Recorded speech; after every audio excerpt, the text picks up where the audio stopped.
FDA department जो नया FDA act बना है 2011 में, उसके तहत जो चेंजेस हुए उसमें अभी यहाँ पर आते ही महसूस हुआ कि काफ़ी काम करने के लिए है।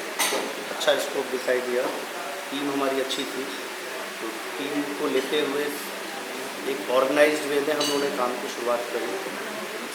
बहुत सारे ऐसे इलाके थे जहाँ पर पूर्व में कई सारी ऐसी घटनाएं हो चुकी थी, चेकिंग के नाम पे, लॉ एंड ऑर्डर के नाम पे टीमें अपने आप को सुरक्षित नहीं महसूस करती थी, उनको हैंडल किया गया और इस तरह का एटमॉस्फेयर क्रिएट किया गया और लोगों को अवेयर करते हुए कि पारदर्शी मामला है और जो मिलावट है, मिलावट किसी विभाग के खिलाफ नहीं है, किसी अधिकारी के खिलाफ नहीं, उनका एजेंडा नहीं है, पब्लिक एजेंडा।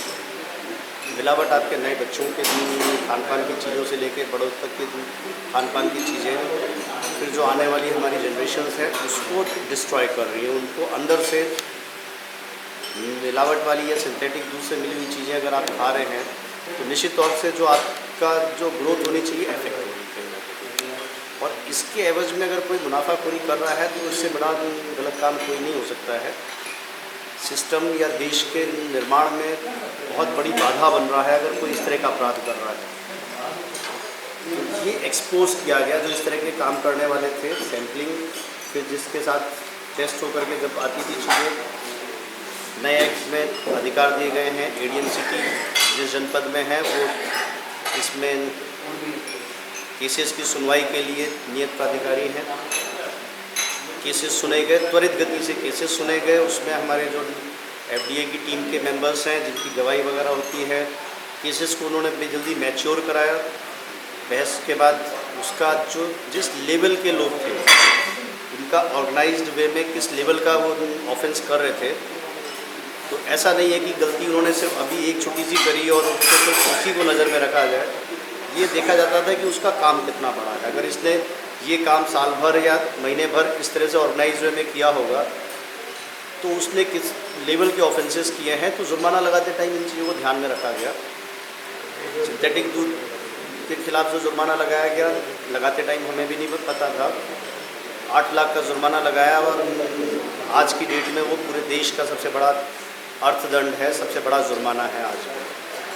हमें खुद नहीं पता था, हमने तो सिर्फ इस इंटेंशन के साथ कि कमर टूटे और लोगों को लगे कि हम 2-4 साल में जितना मुनाफा नहीं कमाएंगे, एक बार पकड़े जाने में हमारा सब बराबर हो जाएगा, प्लस सिंथेटिक दूध से होने वाले नुकसान की तरफ लोगों का ध्यान आकृष्ट हो, इसलिए हैवी पेनल्टी इम्पोज की गई थी और काफ़ी हद तक हम लोग सफल रहे।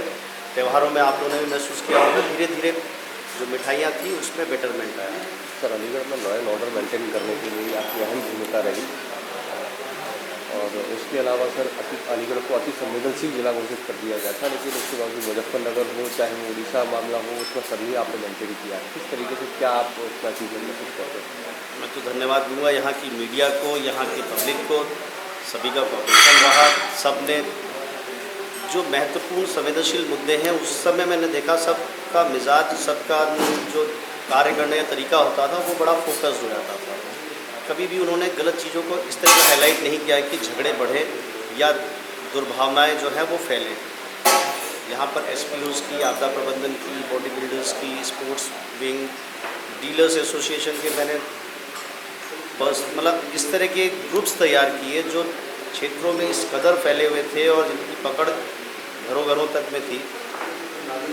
कोई भी गलत काम होता था तो पहले पता चल जाता था और अगर घटित हो गया तो उसको तुरंत मैनेज करने में हेल्प मिलती थी।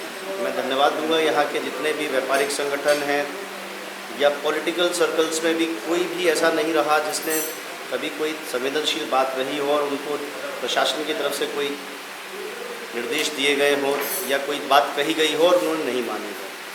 तो मुझे तो बहुत कंफर्टेबल फील हुआ और बड़े आराम से अच्छे हेल्दी टेम्परामेंट के साथ हम लोगों ने यहाँ पर 2 साल में चीज़ों को बरकरार रखा, मेंटेन किया और जो सौहार्द बढ़ाना चाहिए वो सौहार्द बढ़ाया। यही मैं मानता हूँ कि एक अच्छा 2 साल का बिना किसी कंट्रोवर्सी के टाइम कटा। इसको मैं सभी को धन्यवाद देना चाहूँगा।